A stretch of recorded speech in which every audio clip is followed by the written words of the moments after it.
Assalamualaikum warahmatullahi wabarakatuh. Bertemu lagi kita dalam perbincangan ilmu pendidikan Islam tingkatan 4. Hari ini Ustazah akan berbicara tajuk 23 khauf dan raja. Baiklah, kita lihat definisi khauf dan raja terlebih dahulu. Khauf dalam bahasa Arab bermaksud takut. Takut kepada kemurkaan dan azab Allah Subhanahu wa taala dengan menjauhi larangannya. Sebenarnya dalam membina ketakwaan kepada Allah, perkara yang paling penting ialah kita merasa takut kepada Allah. Untuk takut kepada Allah, seseorang itu memerlukan kekuatan, ilmu dan kesungguhan. Kerana ramai di kalangan manusia, sama ada yang mengaku Muslim atau tidak, beriman atau tidak, ketakutan kepada Allah itu harus dibina. Ramai orang hari ini yang tidak takut kepada kemurkaan Allah, maka mereka melakukan larangannya. Baik, seterusnya ialah roja. Roja ialah harapan, mengharapkan keredaan Allah Subhanahu wa taala dengan melaksanakan segala perintahnya. Jadi orang yang beriman takut kepada Allah, menjauhi larangan Allah dan melakukan perintah Allah dengan mengharapkan keredaan daripada pencipta. Mari kita teliti dalil naqli bagi khauf dan raja. A'udzubillahi minasyaitonirrajim. Fala takhafuhum wa khafuni in kuntum mu'minin. Maka janganlah kamu takut kepada mereka, yakni selain daripada Allah Ta'ala, tetapi takutlah kepadaku jika kamu orang yang beriman. Ayat surah Ali Imran 175. Baik, dalil yang kedua, tatajafa junubuhum 'anil madaji'i yad'una rabbahum khawfan wa tama'an wa mimma razaqnahum yunfiqun. Surah As-Sajdah ayat 16. Baik, jadi dalam dua ayat yang saya bacakan tadi, Allah Ta'ala telah berfirman dan melarang manusia daripada takut kepada selain daripadanya, sama ada manusia ataupun apa sahaja, tetapi kita hendaklah menanam dalam hati kita hanya sanya takutlah kepada Allah Ta'ala, takutlah kepada kemurkaan dan balasan azab daripada Allah Ta'ala. Adapun orang-orang yang beriman, mereka akan menjauhkan tempat tidur, yakni tidur sedikit dan banyak beribadat pada waktu malam dengan berqiyamul lail, berdoa kepada Tuhan dengan rasa takut serta penuh mengharap, tamak kepada pengampunan Allah, dan mereka menafkahkan sebahagian daripada rezeki yang Allah Ta'ala berikan kepada mereka. Spektrum ilmu. Baik, kita akan teliti cara untuk mendapatkan khauf, cara untuk mendapatkan rasa takut kepada Allah. Yang pertama, bergaul dengan para ulama dan para solihin. Baik, di highlight di sini para ulama, khususnya mereka yang alim dalam bidang ilmu agama.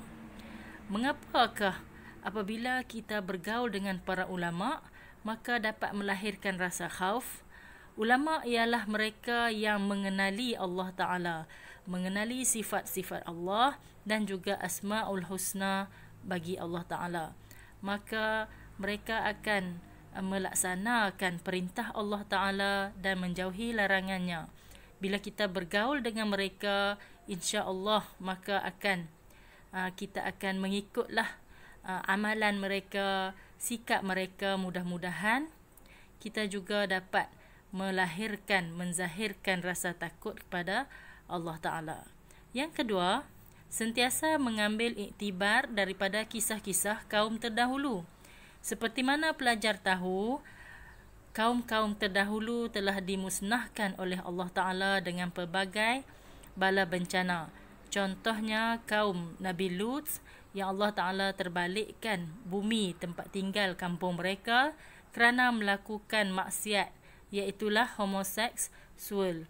Ada lagi banyak kaum lain yang disebut berkali-kali berulang-ulang di dalam Al-Quran, iaitu kaum Ad, kaum Samud dan pengikut masyarakat yang hidup di zaman Nabi Nuh alaihi salam. Baik, seterusnya ialah sentiasa bertaubat. Bertaubat ialah kembali taat kepada Allah apabila kita sedar dan insaf daripada melakukan kesalahan dan dosa. Maka sebagai orang yang beriman, kita hendaklah sentiasa ingat kepada Allah, beristighfar, bertaubat dan melaksanakan perintahnya. Seterusnya ialah sentiasa mengingati mati. Sebenarnya apabila kita selalu ingat mati, hati kita menjadi hidup. Hidupnya hati, maka akan ada iman di situ. Kalau kita tak ingat mati, ingat dunia, keseronokan dunia, tipu daya dunia yang berbagai cara ni, maka hati kita akan lesu dan mati. Seterusnya kita tengok pula cara untuk mendapatkan rojak, mengharap keredaan Allah Ta'ala. Yang pertama, bermujahadah menentang hawa nafsu. Hawa nafsu yang tidak terkawal, cinta kepada dunia hingga menyebabkan lalai daripada mengingati Allah Ta'ala. Seterusnya ialah dengan melaksanakan amal ibadah dengan bersungguh-sungguh dan istiqamah berterusan. Kesungguhan melaksanakan amal ibadah menyebabkan kita akan meninggalkan kehidupan yang melalaikan dan tidak berputus asa dengan merayu dan merintih kepada Allah Ta'ala. Sentiasa berdoa dengan penuh pengharapan untuk mendapatkan keredaan Allah Ta'ala. Baik, seterusnya ialah konsep khauf dan rojak yang seimbang. Rasa takut kepada Allah Subhanahu Wa Ta'ala hendaklah diiringi dengan tindakan yang selari dengan syarak. Baik, maksud selari ialah apa yang kita buat, kita kena fikir, yang ni boleh ke tak boleh? Yang ni Allah Ta'ala benar atau tidak? Yang ni Allah larang atau tidak? Maka kita buat benda yang Allah Ta'ala tak tentang, tak murka. Yang kedua ialah seseorang yang mengharapkan keredaan Allah Subhanahu Wa Ta'ala hendaklah melakukan amal ibadah dan menjauhi perbuatan maksiat. Amal ibadah yang dilakukan oleh hambanya adalah sebagai bukti bahawa kita taat dan patuh kepada perintah dia. Dan menjauhi perkara maksiat ni sebenarnya lebih berat. Sebenarnya dalam kehidupan kita ni, kita sangat terdedah kepada melakukan maksiat dan sukar untuk dijauhi. Contohnya dalam kehidupan kita sehari-hari, dalam perbualan dengan rakan, jiran ataupun sesiapa sahaja, maka kita terdedah dengan maksiat.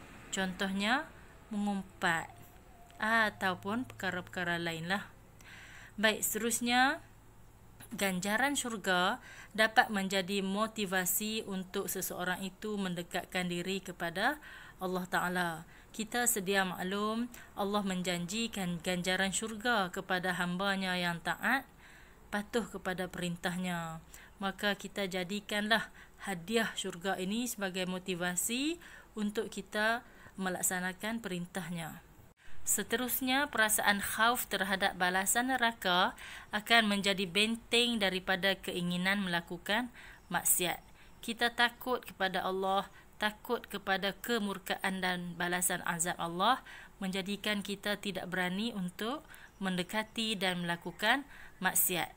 Baik, seterusnya, perasaan rojak akan mendorong seseorang untuk berlumba-lumba, bersungguh-sungguh melakukan ibadah tanpa rasa putus asa terhadap rahmat Allah Ta'ala. Rahmat ialah pemberian Allah Ta'ala. Jadi daripada pihak Allah, dia ialah rahmat. Dan kita yang menerima rahmat adalah kita menerima kurniaan, nikmat daripada Allah Ta'ala. Kita menikmati rahmat Allah Ta'ala.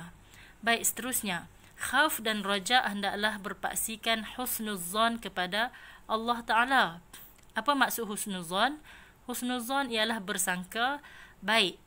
Contoh, kita berdoa kepada Allah. Macam-macam keinginan, kehendak, doa, kebaikan yang kita pohon daripada Allah Ta'ala. Kemungkinan perkara tersebut Allah kurniakan kepada kita pada waktu sekarang.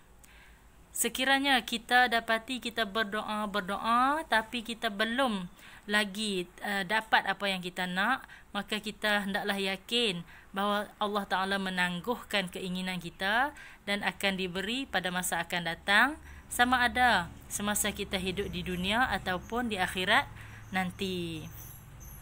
Sebenarnya pemberian Allah Ta'ala yang kita sedang nikmati, sama ada yang kita nak ataupun yang kita tidak minta, adalah yang terbaik untuk kita. Kerana Allah Ta'ala maha mengetahui apakah yang terbaik untuk hamba-hambanya. Seterusnya, hikmah daripada khauf dan raja. Hikmah ialah kebaikan yang tersirat, lebih mendalam daripada perkataan kebaikan dalam bahasa Melayu kita.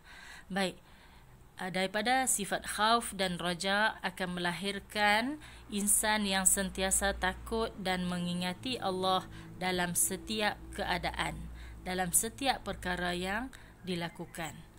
Yang kedua ialah bersungguh-sungguh dalam setiap pekerjaan kerana yakin Allah Subhanahu Wa Taala melihat dan menilai setiap perbuatan kita. Baik, bagaimanakah kita nak melahirkan merasai Allah Ta'ala melihat kita tu?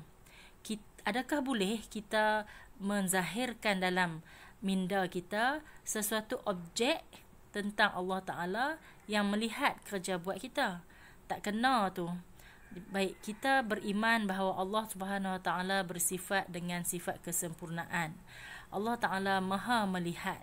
Jadi kita beriman dan percaya bahawa Allah Ta'ala melihat dan menilai setiap perbuatan kita tanpa kita mewujudkan imej-imej tertentu. Sebab Allah Ta'ala ni kita tak boleh nak samakan dengan apa-apa pun yang ada di dunia ni yang boleh kita fikirkan. Baik, seterusnya ialah mendidik jiwa insan agar sentiasa menjauhi larangan Allah Subhanahu Wa Taala kerana takut kemurkaannya.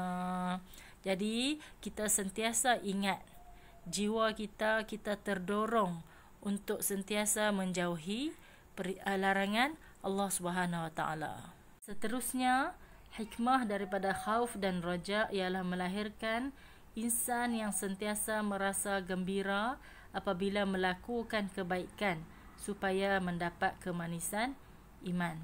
Jadi apabila melakukan kebaikan, kita rasa seronok dan sentiasa ada keinginan untuk melakukan kebaikan. Melahirkan insan yang sentiasa bertawakal kepada Allah setelah berusaha bersungguh-sungguh.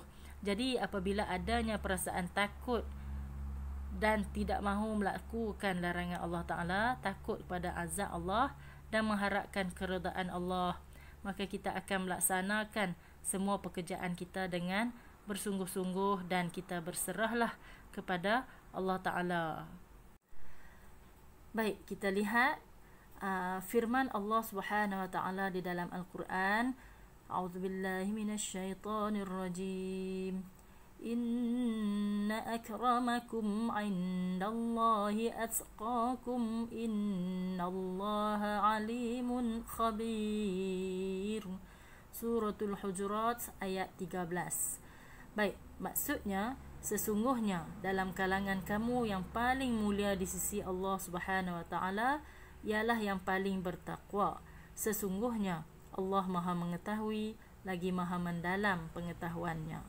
Maka dengan perasaan sikap sifat khauf dan raja, maka akan melahirkan seorang hamba Allah yang bertakwa kepada Allah Ta'ala, sama ada secara zahir atau batin, tersembunyi ataupun nyata, di hadapan orang ataupun di belakang orang yang tidak diketahui oleh orang lain. Mudah-mudahan dengan pelajaran khauf dan raja pada hari ini, pelajar-pelajar dapat faham konsep khauf dan raja dan dapat melaksanakan kerja seharian dengan baik melakukan perintah Allah Ta'ala dan menjauhi larangannya. Mudah-mudahan kita menjadi hamba Allah yang bertakwa, yang disayangi, yang diredai oleh Allah Ta'ala. Baik, ini ialah soalan penilaian daripada buku teks muka surat 198. Dengan harapan apabila kita telah selesai mendengar, membaca, meneliti tajuk khauf dan raja, pelajar-pelajar dapat menjawab soalan-soalan berikut berkaitan dengan maksud, dalil naqli dan lain-lain. Ada soalan kebat di situ. Harap pelajar dapat menjawabnya dengan betul dan mengikut cara teknik jawab yang betul seperti yang dipelajari di sekolah. Okey, sekian untuk kali ini. Mudah-mudahan dapat membantu pelajar dapat memahami isi pelajaran dengan baik. Assalamualaikum warahmatullahi wabarakatuh.